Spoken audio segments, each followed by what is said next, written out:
Welcome, everybody. It's time once again for the next chapter with Charlie Hedges, as he explores turning the page on his life and yours.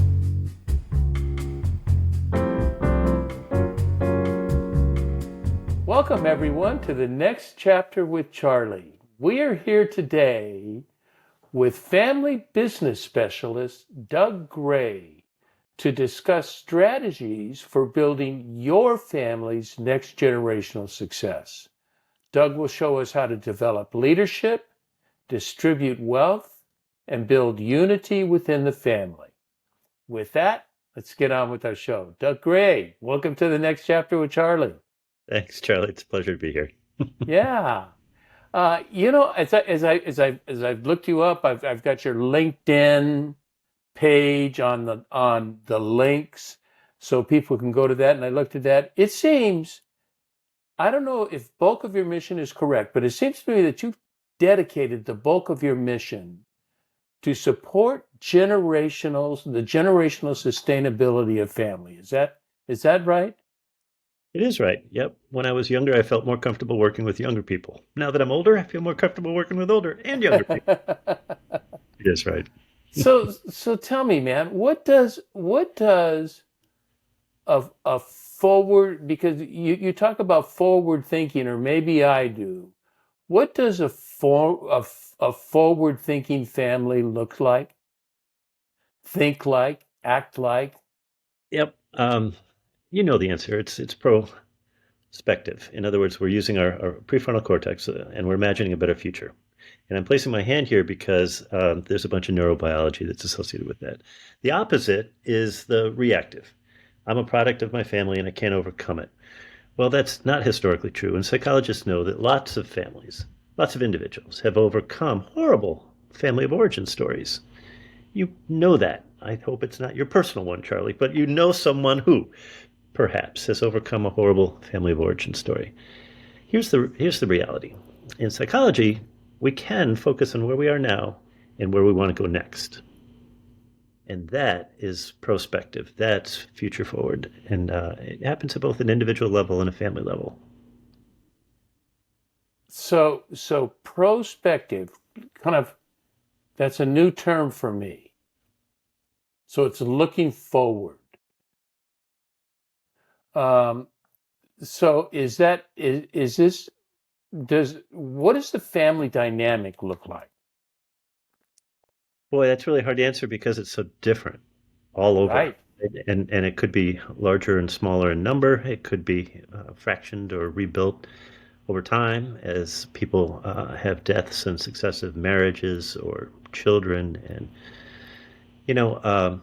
the definition of a family is very subjective, but in every economy, it's often described as the smallest social unit that adds value. So it could be Doug and his wife. It could be Doug and his wife and his kids. And it could be any other relationships that over time evolve, right? It could be that I want to include my siblings and my parents. And it could be that we want to extend that view and have it be all the in-laws, all the outlaws, all those who are married and who have left, right? And those who over time have contributed to who I am today. Well, that's a hard definition of family.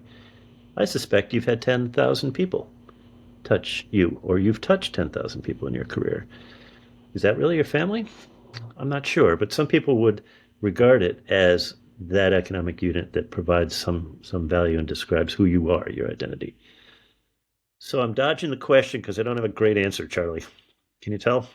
Yeah, no, but it was a good answer because one thing that I find it really interesting. It is very common to talk about groups, groups that we're attached to.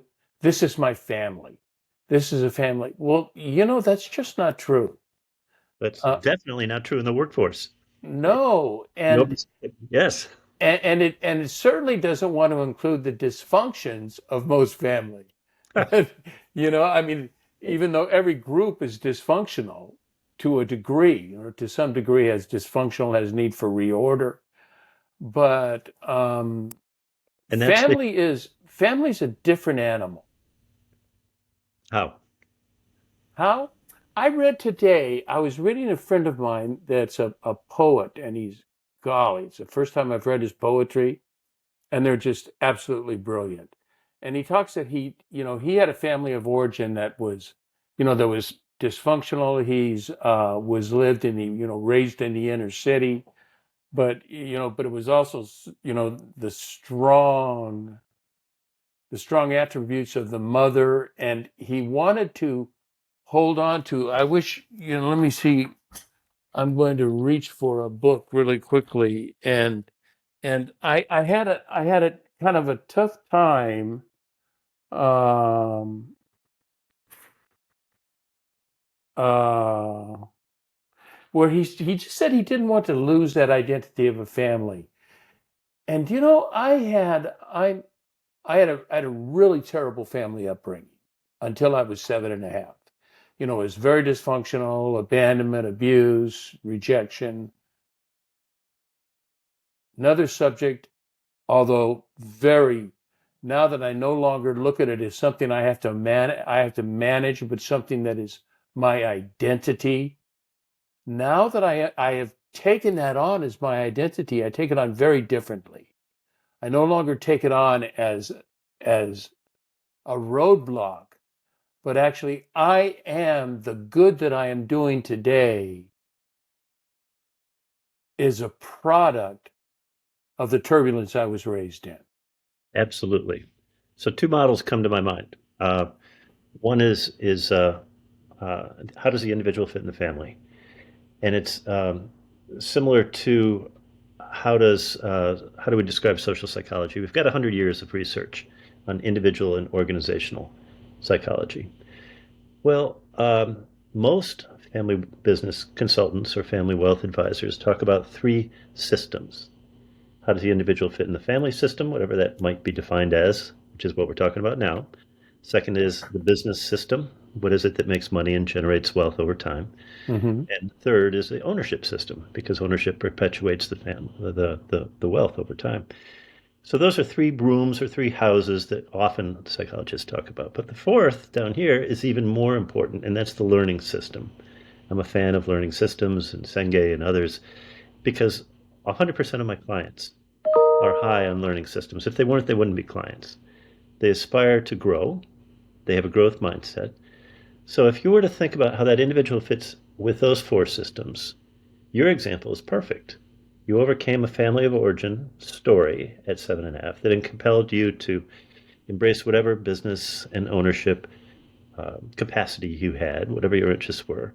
And you mastered those, I imagine, over time. Why? Because the learning system is so strong. So how does the individual fit in those four systems? I think that's the perpetual question. What I know from my research is that next gens want a voice. Our girls are 29 and 30, Charlie. They definitely want a voice. We encourage them. Yeah, my son's 33. He doesn't want a voice. He has a voice. So that you listen to. And you have to, I suppose, because you're a loving father. Yeah. But that's a common theme, isn't it? Next gens have always had a voice. They've always practiced innovation. They've always threatened the system. And the older gens have the assets. They want to protect the assets over time. And Right. rightfully, that's as ancient as biblical teachings and every culture we've ever had. So let's assume that dynamic is going to persist. To me, the next question becomes, all right, there's tension, the individual in those four systems. Repeat those four systems because you did that quickly, and I want to have those clearly in my mind. Sure. And if anybody wants, they can send me an email, and I'll send them the copy of a visual image of it. But and I'll mention that it's in the Success Playbook for Next Gen Family Business Systems. But it looks like this. It's just a circle in the middle is the individual, right? And then over here, Right. you've got the family system, the business system, and the ownership system, which is what most, Family, business, ownership, yep, and the learning system. and And to me, learning. the learning system is pivotal. It's on the base because it's so much more important, and it's one that we don't always embrace. So what I think about as a psychologist is how do I encourage the next gens to ask questions? Because curiosity defines us as a species, and it certainly defines them. curiosity, in my opinion, is the currency of learning. I kind of like that. Agreed. Line. Agreed. Yeah. And you probably, as a host, find that a lot. You'll follow your curiosity and ask whomever, whatever you're Well, that's curious. why I'm hosting a podcast, is because I'm extremely curious. Bingo. So you're high on that learning mindset, I suppose. Right. So the related model, that's one model that I use to describe a system at individual levels and family levels. And I created the Assess Next Gen process so that people could have the language to describe where they are. But the other model is one that relates to this earlier point about prospective belief and theory. And I want to ask you if you know the term psychological capital, PsyCap, PSY. Have you heard that term? I've not heard the term. It makes sense to me, but I've not heard that term. So if you were to ask a friend or a neighbor or a family member, are we wealthy? If you ask your son, are we wealthy? And at 33, you'd probably, like most people, focus on financial capital. Here's my assets and debts and net worth. And I think that's very limiting. We've got a wealth industry that supports that, but it's limiting. We've got a legal system that reinforces that, but that's limiting. So we've got different notions of capital, but we don't always talk about PsyCap. So this is relatively new research, maybe 10 or 15 years now, that most of your listeners probably don't know about it. And it's a construct that's dynamic. It's beautiful in that way because it can be taught, it can be measured, be quantified, and you can increase it if you think about four things. And it's really easy to teach and really easy to remember because the four things are competencies that interrelate. So it's HERO. It's called the HERO model within an individual and within a team. Mm-hmm. So if you're with me, the H stands for hope. Hope is defined in psychology as the will and the way. The will and the way to cure cancer, to develop a great relationship with your son. Whatever that example might be, that's hope. E is efficacy, our capacity to do a good job. And we have this, I think, in most professions and in most lives. You don't want to be an average Charlie. You want to have great conversations, I suppose, and be a great, extraordinary, highly effective Charlie. So that's the hope and the efficacy. The R is resilience. Like your 7.5-year-old story, you've overcome that, right? To a previous level or above, just as many people do when they return from a traumatic experience. Resilience can be taught, it can be developed, and there's a lot of research related to that. And the O is optimism, which is a choice to choose the positive outcomes rather than the pessimistic or negative outcomes. It's the belief that there will be a better future. Kind of feels like hope, but it's a more generalized belief. Hope is the will and the way to do something. So I know I threw a lot at you. HERO, HERO. Comments, questions? I love it. I have a question going way back to the very beginning. Okay. That is, how do you measure, or are you a wealthy family? I think, if I may, that's probably a leading question, because wealth is always determined in the scope of finances. If we Wait. That's your experience and your worldview and your belief. that's my experience in life. So when I say always everything, I'm only saying, what if we used a different question? On the nose, Charlie. What's that? On the nose, Charlie. You hinted in our pre-call that you're a spiritual person. Yes. So another measure of wealth is spiritual capital. Yes, absolutely. Because what you described with the hero model, honestly, you described my son. If even if I were to ask him, are we a wealthy family? He'd probably say, yeah, our finances are great, but I think there's more to our family than that. And there's just the three of us. There is something special about the only child raising where he and I have chatted about it, to where, we were parental, but we had flexible parental, in that there were times, as an only child, he really gets a say in, where we're going, as he progresses in age, Mm. where are we going on vacation? Where, I was, I like new houses. Where are we buying new houses? The house I purchased before this one, I probably, to tell you the truth, Doug, visited 50 to 100 homes, and he was with me half the time. So he had an opinion on what house would fit him. Unfortunately, I didn't listen to the, because his mom and I fell in love with this house that was on a hill. It was a beautiful house, 5,000 square feet on an acre and a third of land. Hmm. But he couldn't play. It was on, he couldn't play ball. He's an active sports person. And I didn't listen, and now I really rue that. And I said, but that was part of who he was raised to be. He was raised to be part of, at 15 years old, I made a decision. I'm no longer parent, I'm consultant, because I can't tell you what to do. I can only just give you wisdom, give you advice, talk to you about it. And so I am fortunate that my son would mirror the hero. That's fascinating to me because some folks resist new models. I just introduced a new model to you. You embraced it. You immediately saw applications to your most important son. Yeah, yeah, he is my most important son, is the only one. And you thought of examples where you could apply that, like the house searching example. It's a measure of efficacy, right? Let's go bigger. Let's imagine that you want to take care of your loved ones, your neighbors, or those in a spiritual community that you care about. Let's imagine you want all of them to do better in life, whatever that could be. Well, I suspect you would want them to voice some goals, like how do we increase our purposeful giving? How do we serve other Right. people? How do we tangibly represent our love for fill in the blank? And I think that's the roots of philanthropy. Every college, every university, every city park throughout history was a gift from folks who had a shared purpose. Right. But we don't have the words for it. We talk about capital and wealth as if it's broken up.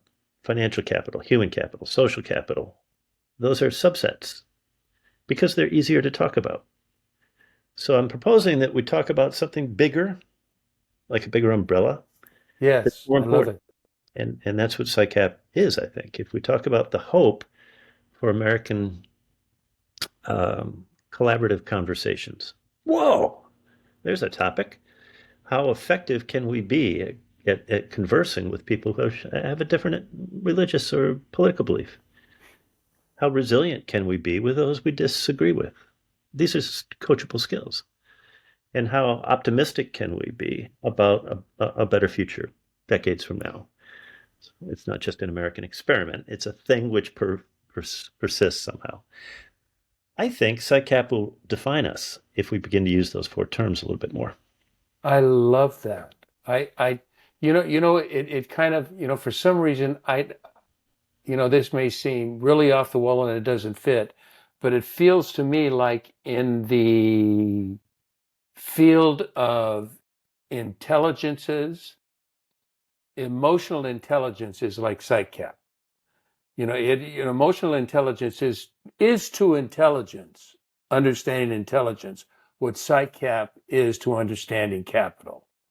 Or It's just, what's that? let's go bigger, or maybe to understanding humanity and human behavior. What if PsyCap is a framework that could be used to describe human behavior?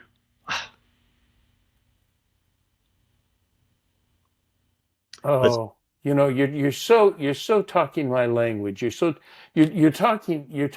It's like I feel like I sat down at one of these fairs or bazaars, and I sat down and somebody is sketching my portrait. I feel like you've sketched a portrait of what I believe, that we are so in the same camp, and yet I never attributed that to the term, PsyCap, but it is, your learning methodology, your openness, your intimacy, your curiosity and learning, which makes you not as judgmental. And, for instance, I was just at large group gathering. For us, this was 60 people in New Mexico that are gathered under the rubric of a group called the Center of Action and Contemplation, which is Christian based, but does not endorse and promote the Christian religion.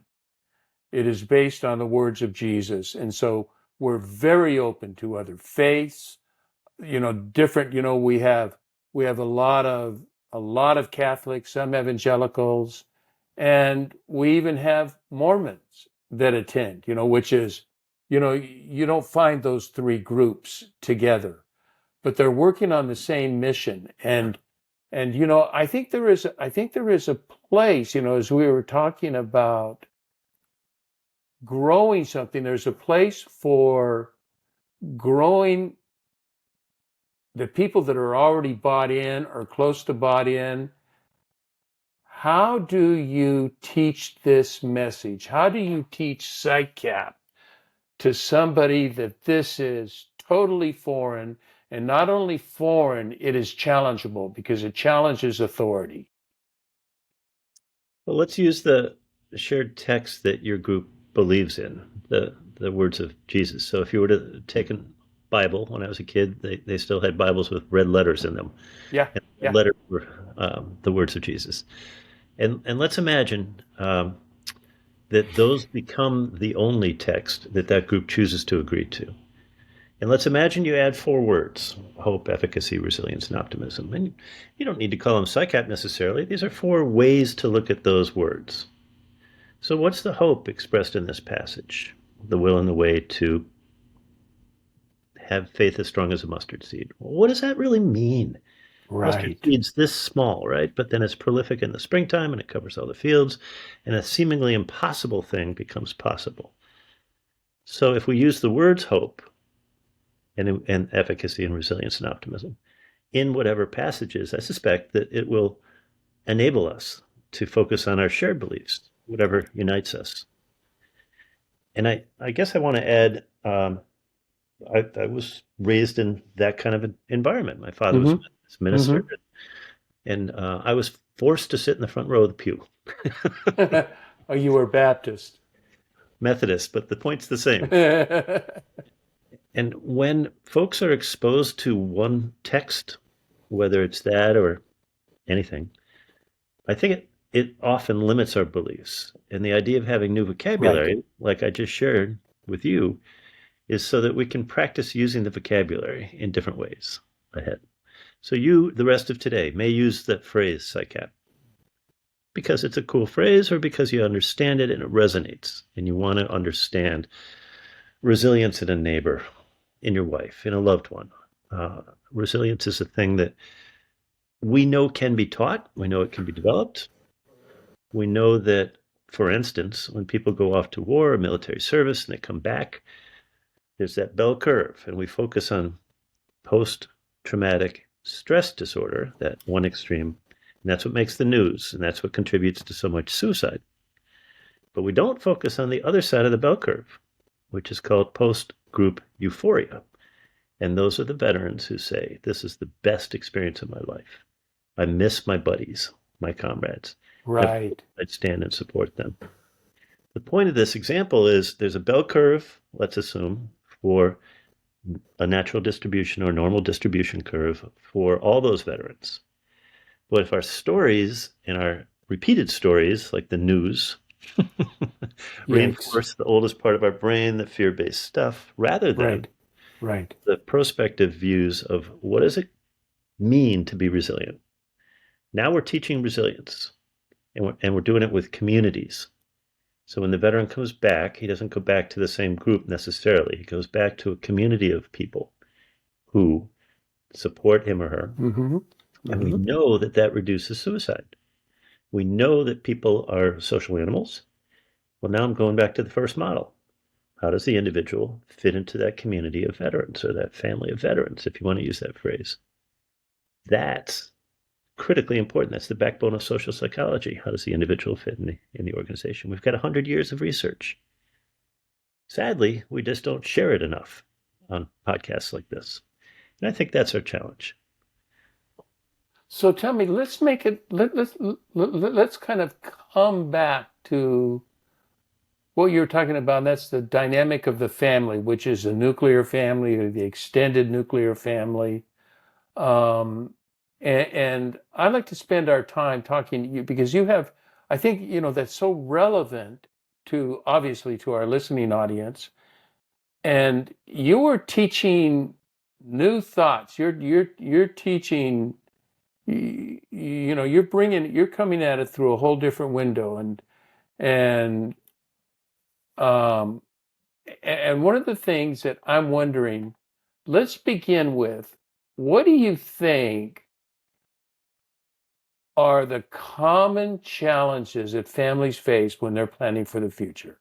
If they are indeed planning, they all are hoping for the future. There's a desire of the future, but there's probably rarely a discussion of what this looks like. Bingo. So you just nailed an example of a practice. Let's have discussions. When we meet as a family unit and discuss whatever we think is important that week or that month or that year, we're co-designing a better future. I'll give you an example. When our kids were in middle school, they actually listened to us, right? And they'd do what we wanted. So on Sunday evenings, we'd have dinner together. And that was a time when we'd have 30-minute family meetings. And I think I was really good about it for a year. They think I was good about it for 10 years. The point is that the ritual of family meetings on Sunday evenings was a way for us to look at the schedule ahead, who needed to go where, and how do we get them, wherever the logistics. Yeah. All the craziness, but and we only had 2 children, and more importantly, the ritual of that family meeting rotated. So I wasn't always the facilitator. So my wife Oh, would be really? Would the children lead? Absolutely, and the activities were for them to pick. You mentioned going on a trip. When we went on family trips, we still go on family trips. They select the activity. They select the restaurant. They select the things that they think everybody in the family would appreciate doing. When we give kids choice, what we're really doing is teaching them how to be more responsible adults, right?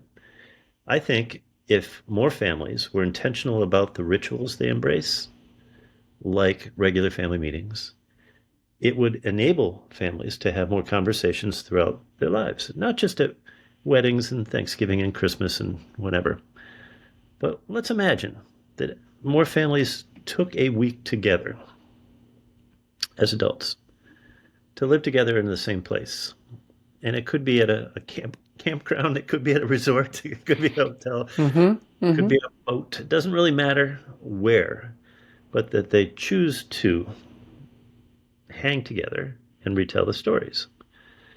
With extended families that have significant wealth, they might have 30 or 40 or 50 cousins in generation 4, G4 or G5. Okay. And they might have 30 LLCs for 30 different properties that are owned by different members, subsets of that G4 group. So cousin Fred and cousin Sally might be co-owners of this property in New Mexico. And 2 other cousins own a property in Chicago. And all these G4s and 5s have significant wealth and a history that's shared, right, to the founders, whomever they were, as far back as they wanted to go. Let's say they went back to a wealth-creating founder who was, I don't know, a physician. I'm thinking of a current client. And the G4s don't particularly care about the values of healthcare necessarily, but they might care about providing homes for people who are needing hospitalization, or the loved ones of somebody who's dying, palliative care. In other words, the values of the founders are sometimes perpetuated down through those families after several generations. I don't think we do a great job of that. I don't think we do a great job typically of recording the stories, either the founding values or the current generation's values. But that's not hard to do. You don't need to hire me to do it. You could bring in a neighbor or a minister or a thoughtful, empathetic person and ask them to turn on the video camera. Because we all behave better when somebody's observing. We all behave better when we invite somebody to dinner on Saturday night, right? So now We do. you've got a facilitated process for storytelling or value definition or family ritual building.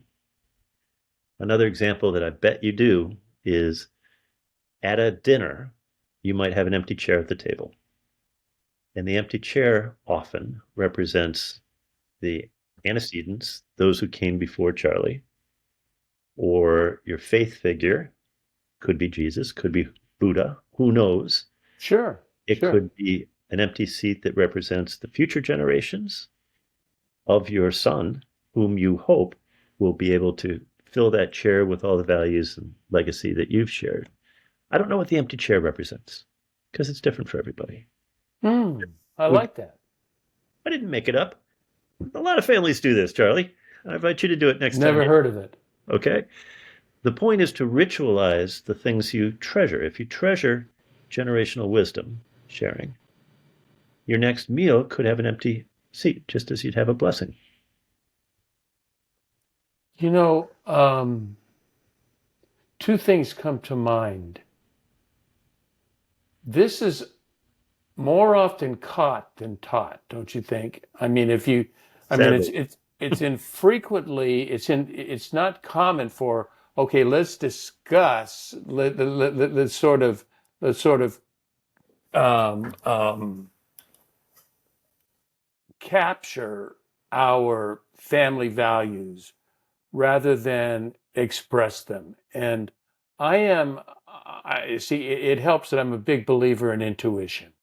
I'm a big believer in that we catch things. And I think without ever really articulating these are the values of our home, if I ask our son to list the 5 values of our home, he could do it in a second. Wrong. We all think that, but really? the evidence doesn't support that, sadly. You might get 2 out of the 5. I don't want to misunderstand. Well, I don't know that there are 5. I don't know what I would put. So you haven't done your work yet. Is that what I'm hearing? Well, I have values that I live by that are really strong, and I would be surprised. I would be surprised if he wouldn't get a bunch of them, but maybe not. But that's because we spend so much time in dialogue, much time. And you've outnumbered the poor guy. You got a 2-to-1 ratio. 2-to-1, and and there's 2 different perspectives. Yep, that's right. His mom's perspective is very different than mine, but they synchronize. So most folks are not able to articulate the values because they don't have a process. You might like viacharacter.org. It's free, and it's an assessment that's cross-culturally based. I laugh because it's my favorite assessment of all assessment tools. I'm happy to hear. Top 5, I live by the top 5. I've never had anything describe me as precisely and as accurately as VIA. Good. Good that you know it. Good that you use it. And you can ritualize that practice too. Take your top 5 and don't try to sprinkle them in a day, but do this one today and this one tomorrow. And write them down. So today on my day timer, it says hope. It's one of mine. Tomorrow is perspective. Saturday is honesty. You get the point. If you were to live each of those 5 on a day, the research is clear. You will feel and reaffirm and validate those strengths on that day better and deeper and longer. And it increases a lot of things. Oh, that's good. And since they so represent who I am, I don't have to be out of character. I'm in character. I don't have to change anything. I just have it's redirecting my energy. That's a good point because it represents the paradigm shift in psychology in the last 20 years. Let's assume that Charlie's strong and capable and will flourish. 40 years ago, most of the research in psychology was on negative stuff. What causes anxiety? What causes depression? What causes violence? And we needed to answer some of those things. But after 100 years of social research, social science research, we now have begun to research how do we flourish? And the fact is that parents think they know their values and think they've imparted them to their kids, but I cut you off because that's not the research and that's not my experience. The patriarchs often think, of course my kids know these, but they don't write them, they don't state them. In a family-owned business, sometimes they're stated on the wall. Right. Or they're stated in a will, literally. And oftentimes we write letters to our loved ones. I've done this for years. When our daughter got married, my new son was welcome to the family, and the first line is something like, "This may seem strange to you, but Merry Christmas." And then I shared a bunch of private stuff. I think we're good at that, but we're not great at that. And I think we need to do more of that. Rituals. And I completely agree with you. For what reason? What's the driving force of that? What's the ROI? What's the benefit of that? Families are the social fabric of our community, and every culture, as I said at the get-go, they have an economic power, but they have a social power, which is ancient. So if you're not articulate about your values to your son, he might misunderstand. He might think that dad values whatever, but miss it, or not get it in quite the same way that you want him to get it. So please do that. Share your top 5.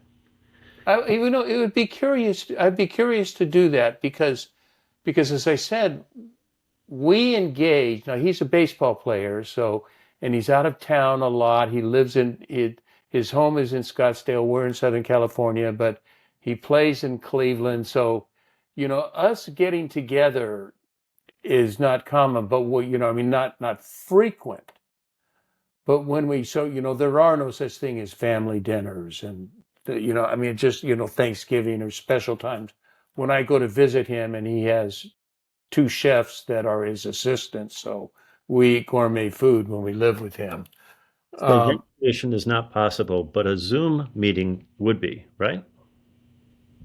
Maybe it's hard. But anyway, when we are together, he and his mom will talk practical things, family, that kind of thing.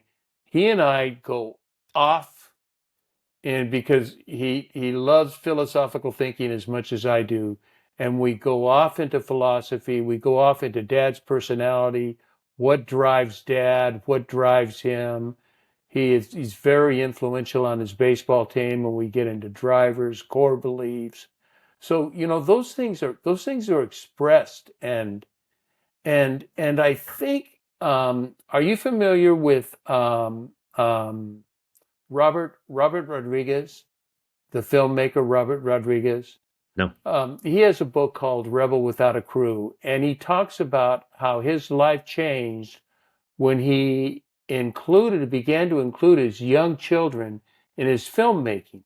And, he made films, his first film he ever made was Mariachi. And it was a success at Cannes, and he made it for $7,000. And he included his family in the production. So his family is now, the whole production company includes his family. And his family said, "Dad, we kind of understood what you do. Now we understand the ethos behind it. We're into it." And that's a way I was able to live with my son. My son is a baseball player. He's an athlete. So we traveled, I probably spent 25 hours a week with my son, not working, just. Yep. And so, we caught on long drives, we just caught the depth of each other very early. And so, it was just, I was fortunate that I was in the right situation. Yes, and he was captive. What if you had 9 kids?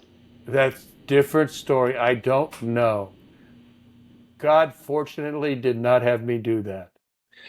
What if you were, instead of supporting his baseball career, supporting your family's manufacturing company or winery or farm? And he felt like he needed to contribute to the family's golden goose, whatever it is that generated wealth for the family.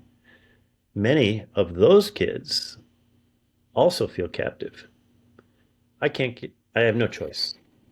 I'm trapped in the family business, or one of us needs to take over from our parents. And we see that again and again. Most wealth in our country is being targeted by the venture capitalists and private equity firms who go to the Right. manufacturing companies and say, of course we want to buy you. And by the way, you think your valuation is, I don't know, 100 million? No, it's 20. And they offer 20 million, and the owners might be delighted with that. It's a sad reality that we're not great at succession planning. We're not great at sharing some of the conversations, discussions like you and your son had, but we can get better at it. And to your earlier Why are question, we not great at it? What's the roadblock to that, Doug? I don't think we have encouragement to talk about money and succession. Family and wealth, to me, are taboo topics for too many families. And I'm often invited in for those conversations to facilitate them so that people can not only say whatever the narrative was when they were a child, but also what they might want it for their kids. In other words, how do we turn the story, turn the narrative? And I think we need to do a better job of it. In the last 20 years, we've seen more and more female investors. Women are better trained, often have better college educations, longer. They tend to live longer. Their relational skills are off the charts, so they might make better family business leaders than the eldest son. In other cultures, like in Asia, you might have 100-generation family-owned business. That's a norm. That's a norm, yeah. It's a beautiful thing for lots of reasons, including succession and value generation. And if they don't have a son, their daughter will marry into somebody the parents approve of, and the assets perpetuate. But in America, people have a lot of choice, and next gens want to have that choice. They may not feel comfortable talking to their parents about those choices. And I think I understand why, but I want, one of the, a handful of the reasons, but why do they feel they can't talk to their parents? Maybe they never did it as children. Maybe their peers are not encouraging them to have those conversations. Maybe there's this notion that, well, dad's 60, but he's going to live to be 80. He's 60, but he what? He'll live to be 80. He seems to be in good health. He's really not ready to give up control anyways. So why would we entertain any of those conversations? Well, if dad's 60, the kids are 40, and the kids have lots of career choices now more than ever, especially if they're well educated and good health and they've got economic opportunities, right? Right. So what often happens is there's a diffusion of the family values. And a lot of that's preventable. There are some groups that can provide the resources. They're typically it's a three-legged stool. So you need your family wealth advisors, you need your family legal advisors, and you need your family business psychologists, people like me. It's a three-legged stool because succession can't happen without all three. Business, legal, and process, or business psychology. Yep. And the process psychologist doesn't need to be necessarily a PhD like myself or an executive coach for 25 years. which is what I was. It could be a well-intentioned matriarch or patriarch in the community who facilitates the conversations. Churches are good at this. They'll provide lay people to provide third-party resources to support asset transfer, frankly, because the assets are then contributed to either the faith or the loved ones. Beautiful thing. The legal system is designed to protect the assets so that tax requirements are minimized. Right. obviously the financial system does the same so that the assets can be retained for as long as possible. The growth of family offices, which is like a family bank, it's a way to manage the shared assets together, is happening in part because there's so much new wealth, especially in your corner of the country, from tech investors. We've now got more billionaires, G1s, who really have not ever been taught how to accelerate their family succession values. Well, these are all coachable skills. So in my opinion, coaches are the most important of the three in the three-legged stool, because I'm biased, but because it's easy to do the legal stuff and the financial stuff. There are legal and financial constraints driven by taxes and insurance. But there are no models or constraints that are universally adapted to the family business psychologists. So it's a disorganized practice or movement. And I think it's immature organizationally. As it matures in time, that's why I do these guest podcasts. I want to share stories, and I want to tell people that there are validated resources at a number of places, but there are some organizations that are pretty good. The Family Firm Institute, the Purposeful Planning Institute, my websites and books, assessnextgen.com and action-learning.com, the nextgenpeergroups.com. These are all resources that folks could embrace if they wished. In other words, we know what works. Academics know what works. And practitioners who embrace the academic realities in a thoughtful way, careful way, can accelerate the family values strengthening and reinforcing, but also transferring to whatever their desired benefactors are. Related point. Most next gens who have assets or are given assets want agency. They want to control where it goes. So the increase of donor-assisted funds, 40% increase in the last 12 months, I guess, in part is because they don't want grandpa to know what they're doing. So they'll do it anonymously, and it might be to a political group or religious group or environmental group or you name it, that grandpa, I'm picking on grandpa here, may not approve of. Well, that's probably always occurred to some degree, but it's now occurring at a greater degree because next gens realize they've got more financial choice than ever. Right. I think it's a beautiful thing in a lot of ways. I love it. You know what you've my son is he's in discussions. He's dating a woman, and they're in discussions of perhaps what would marriage look like. And they have their process. That they're still a couple of years away, the way they're viewing it, but they're moving toward it. The woman is a professional. She's a nurse practitioner, so she's a professional. Really, she can write prescriptions, but she is a family woman, and she wants children.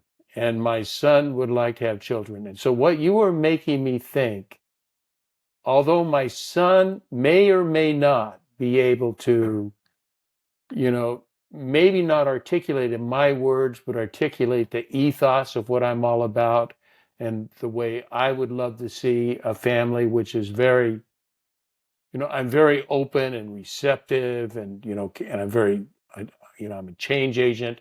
But it would be good to sort of articulate those and sit down, and the four of us, as they move closer toward this, not now, but maybe even now. I don't know. You can tell me if it's good now, if they're thinking about it, for her to be thinking about this and just say, I was thinking, do an evaluation. What are your values to her?